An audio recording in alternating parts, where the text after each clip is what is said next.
दोस्तों, जंग के बीच पहली बार इजराइल के खिलाफ नया मोर्चा खुला है, जहां बहरीन की तरफ से इजराइल के एलियट पोर्ट के ऊपर जो है वो ड्रोन दागने का काम किया गया है। और ये हमला बहरीन की हुकूमत द्वारा नहीं किया गया, क्योंकि बहरीन की हुकूमत सोई हुई है और बहरीन की हुकूमत खुल करके मजलूम फिलिस्तीनियों के खिलाफ खड़ी हुई है और इजराइल का और अमेरिका का खुलकर साथ दे रही है।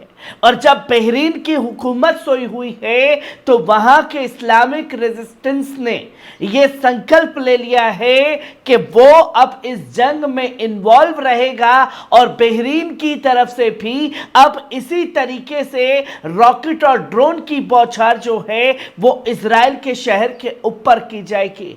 जो कि ये बड़ी खबर सामने आई है, तो वही सऊदी प्रिंस जो खुल करके ये बता रहे हैं कि इस जंग में या तो आपको मजलूम फिलिस्तीनियों के साथ खड़े रहना है या आपको इजराइल के साथ खड़े रहना है। जहां सऊदी प्रिंस ने ये बता दिया कि वो सिर्फ और सिर्फ दिल से भी यहूदियों के साथ हैं और दिमाग से भी यहूदियों के साथ हैं और अपने एक्शन से भी यहूदियों के साथ है।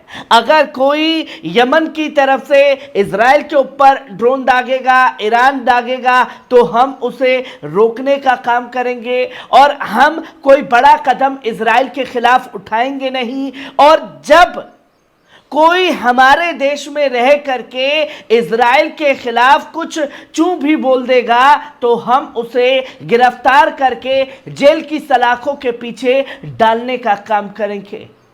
सऊदी हुकूमत द्वारा ये कारनामे को अंजाम लगातार दिया जा रहा है, जहां इजराइल के खिलाफ पोस्ट करने को लेकर के लोगों को जेल की सलाखों के पीछे डालने का काम किया गया है। जो कि कई बड़ी खबरें जो हैं वो लगातार सामने आ रही हैं, पर सबसे पहली बार जो बहरीन की तरफ से ड्रोन दागने का काम किया गया है, इस खबर पर आप नजर डाल सकते हैं, जो कि आपके सामने स्क्रीन पर है। जहां सोशल मीडिया और तमाम क्षेत्र द्वारा ये मीडिया द्वारा पोस्ट की गई रिपोर्ट के अनुसार Islamic resistance in Bahrain Saraya al Ashtar ने गुरुवार को दावा किया कि उसने ड्रोन हमले से इजराइल को निशाना बनाया है। और निशाना बनाने के साथ साथ ईरान समर्थक अल मायदीन ने कहा कि समूह ने फिलिस्तीनी मुद्दे के समर्थन में और गाजा में विरोध करने वाले लोगों के समर्थन में ड्रोन के साथ इजरायली कब्जे वाली इकाई की गहराई को निशाना बनाने की घोषणा की थी। ऑपरेशन की शुरुआत में सराया लश्कर ने गुरुवार को एक वीडियो प्रकाशित किया। इस कब्जे वाले फिलिस्तीन के दक्षिण में अल रशलश और इलियट शहर में कब्जे वाली इकाई की भूमि पर जबरदस्त हमले का प्रहार करते हुए दिखाया और यह बताया कि वो इस जंग में इन्वॉल्व हो चुके हैं। ठीक वैसे ही हमले जो हैं वो किए जाएंगे बहरीन की तरफ से, जैसे सीरिया इराक में रह करके इस्लामिक रेजिस्टेंस लगातार अमेरिकी बेसिस को निशाना बना रहे थे, इजराइल के पोर्ट को निशाना बना रहे हैं, यमन से हुती लगातार निशाना बना रहे हैं। और जब नया मोर्चा बहरीन की तरफ से खुलेगा तो इजरायली शहरों के ऊपर जो है बड़े ड्रोन और मिसाइल जो है वो दागने का काम किया जाएगा। और ऐसे समय पर खुल करके सामने आया है इस्लामिक रेजिस्टेंस बहरीन का सराया अल अश्तर, जिसने ये खुल करके ऐलान किया कि अब सब्र की इम्तिहान जो है वो टूट चुकी है, क्योंकि बार बार बोलने के बावजूद भी इजराइल जो है अपने हमले गाजा के अंदर रोकने को तैयार नहीं है। और जब वो अपने हमले रोकने को तैयार नहीं है तो हम भी अपने हमले जो है वो इसी तरीके से करते रहेंगे। जहां जंग के बीच में एक नया मोर्चा बहरीन से इजराइल के खिलाफ खुल चुका है, तो वहीं आप स्क्रीन पर देख रहे हैं बेन गिविर, वो बेन गिविर जिसकी गर्दन की हड्डी टूट चुकी है, पसली की हड्डियां टूट चुकी हैं, क्योंकि एक्सीडेंट में उसको इन चीज़ों का सामना करना पड़ा।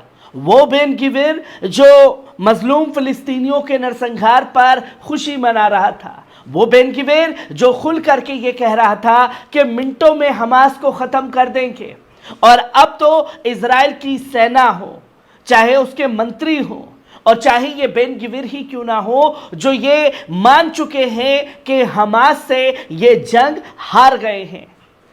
हमास के आगे जो है ये पूरी तरीके से घुटने टेक चुके हैं, जिसके चलते बेन गिविर अब खुद सत्ता में रहते हुए प्रधानमंत्री बेंजामिन नेतन्याहू के इस्तीफे की मांग कर रहा है। और तो और ये रक्षा मंत्री योव गैलेंट को भी बर्खास्त करने की मांग कर रहा है, जो कि ये बताता है कि आखिरकार किस तरीके से इजराइल में अब फूट पड़ना शुरू हो चुकी है। जहां बेन गिविर ने प्रधानमंत्री बेंजामिन नेतन्याहू, रक्षा मंत्री योव गैलेंट को तुरंत बर्खास्त करने का ऐलान किया है। यह दर्शाता है कि गैलेंट रक्षा मंत्री के रूप में अपना काम जारी रखने के लिए पूरी तरीके से उपयुक्त नहीं थे। एक मांग की जा रही है एक मंत्री के द्वारा अपने प्रधानमंत्री की और दूसरे रक्षा मंत्री की। ये इजराइल में लगातार देखने को मिल रहा है।